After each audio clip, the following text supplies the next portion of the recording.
Per pastarąjį dešimtmetį iš daugelio pasaulio vietų buvo gauta pranešimų apie keistas skyles susidariusias planetos paviršiuje. Šioms skylėms Žemėje būdinga skirtingi skersmenys ir skirtingas gylis, ir jas jungia tik vienas dalykas. Niekas niekada nematė, kaip jos susiformavo ir kas tai padarė. Labai trumpai, skylės Žemėje yra susijusios su vadinamuoju NSO pasirodymo procesu iš po Žemės. NSO tai ne ateivių laivai, o Žemės valdymo sistemos, kitaip tariant, planetos intelekto valdymo įranga. Ji naudojama gamtiniams procesams, orų parametrams ir daugeliui kitų dalykų valdyti. Šiame vaizdo įraše papasakosime, kaip planetos paviršiuje susidaro tokios skylės. Šiandien NSO būtent kaip materialus objektas yra praėjusių laikų reliktas. Kai planetą valdė okupacinė Ebrų civilizacijos valdymo sistema, iš didžiųjų grįžulo ratų žvaigždyno. Gimtoji valdymo sistema, kuri 2011 metais vėl susigrąžino valdžią planetoje, gamtiniams procesams valdyti daugiausia naudoja plazmoidus. Plazmoidai tai energetiniai objektai panašūs į plazmos kamuolį. Materialaus pavidalo NSO gimtosios kontrolės sistema savo tikslams vis dar naudoja tik išimtiniais atvejais ir pagal poreikį. Plazmoidai sunaudoja mažiau energijos ir jų nereikia materializuoti. Pagrindinė kosmoso vertybė yra energija, todėl ją reikia naudoti taupiai. NLO tai energijos objektas, kuris plazmoido pavidalu saugomas po žeme 4350 metrų gylyje. Gavęs komandą iš valdymo sistemos, NSO pradeda kilimo procesą. Objekto išėjimo vamzdis tai plazmos kanalas, todėl išorinis NSO kontūras ties išėjimu turėjo plazmos nesunaikinamo rutulio pavidalo apsaugą. Visiškai materializavęsis objektas naudoja savo generatorius su borto rezervo elektrinio potencialu. Kėlimo programa yra atmosferos tinklo informaciniuose blokuose ir apima NSO išėjimo vamzdžio į Žemės paviršių susiformavimą ir paties objekto materializaciją tam tikrame atmosferos aukštyje, naudodamas energijos elemento degalus tričio pavidalo. Objektas dematerializuoja gruntą į reikiamą skersmens 200-300 metrų ilgio plazminį išėjimo vamzdį ir taip žingsnis po žingsnio kyla vis aukščiau. Kilimo procesas gali trukti iki 12 dienų.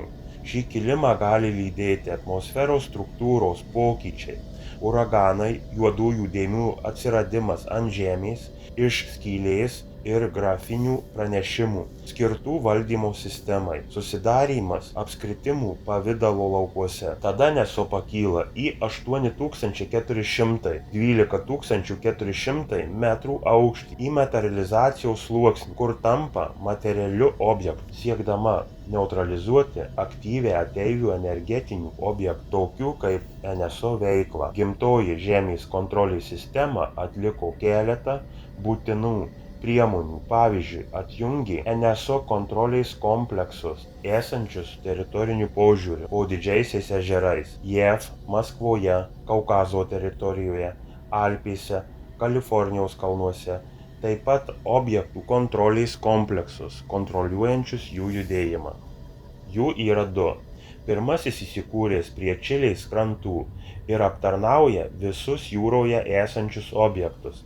Antrasis apie 200 km į šiaurės rytus nuo Niujorko aptarnauja visus kitus objektus, sukuria išėjimo skyles ir darbo sąlygas. NSO pakilimo programa taip pat buvo pakeista, taip kad pats pakilimas tapo neįmanomas. Viename iš etapų tuo metu, kai praeinama pro NSO pakilimo ertmę, Žemė esanti virš dematerializuoto ertmės viršaus pasislenka žemyn, taip užkirsdama patį plazmoidą ertmėje ir užkirsdama kelią į viršų. Energetinė palyda pakilimo ertmėje ir paties objekto diena iš dienos mažėja, o po tam tikro laiko jis dematerializuojasi visam laikui. Maždaug 66% NSO automatai veikiantys kaip kontrolės sistemos. NSO, kurie turi pilotus, tai objektai skirti atlikti tam tikrus darbus. Pavyzdžiui, sunaikinti civilizaciją Šiaurės Afrikoje ir gauti Sacharos dykumą. Naikinimo ir pavertimo smėliu. Gylis plazminiais ginklais iki 50 metrų. NSO pilotai neskirti išeiti iš NSO. Savo struktūroje neturi tokių sistemų kaip virškinimas, traktas, žarnynas, lėtinė sistema. Transformuojant dažnius buvo laikomasi minimalių transformacijų principų. Per 12 NSO išėjimų į atmosferą dienų įvykdoma visi būtini pokyčiai. Jei po skafandru matomi žmogaus kontūrai, tai reiškia tik vieną. Nusileidus automatui buvo užgrobtas žmogus. Tada jo smegenys pakeičiamos NSO pilotų smegenimis ir išsiunčiamos į skrydį. Ir čia pasakos apie kosminę žmogaus kilmę. Žmonės matydami tokias būtybės su skafandrais manė, kad tai ateiviai. Ir čia nemažai kosmonautų atvaizdų, jų skulptūrų ir bareljefų ant senovės šventyklų. Taip pat daugybė piešinių knygose ir ant akmenų. Pospriktų. Jokie ateiviai į Žemę neatvyko ir negali atvykti. Jie bus iš karto sunaikinti, kai tik priartės prie Saulės sistemos. Ateivių gyvybės palaikymo sistemos buvimas kelia realią grėsmę Žemės valdymo sistemos saugumui. Ateivių laivai į Saulės sistemą gali atvykti tik gavę planetos proto leidimą. Jei norite pamatyti tikrus ateivių erdvėlaivius, nukreipkite akis į Saulę. Ten yra keletas didžiulių laivų, kurie Žemės prašymu atvyko iš kitų žvaigždžių sistemų, kad pertvarkytų Saulės energetinės struktūras. Daugiau įdomios informacijos apie NSO ir ne tik rasite Fiodoro Dmitrijevičiaus Škrudnievo monografijoje Tikrovės rekonstrukcija. Toliau tęsinys. Laukiame jūsų klausimų komentaruose.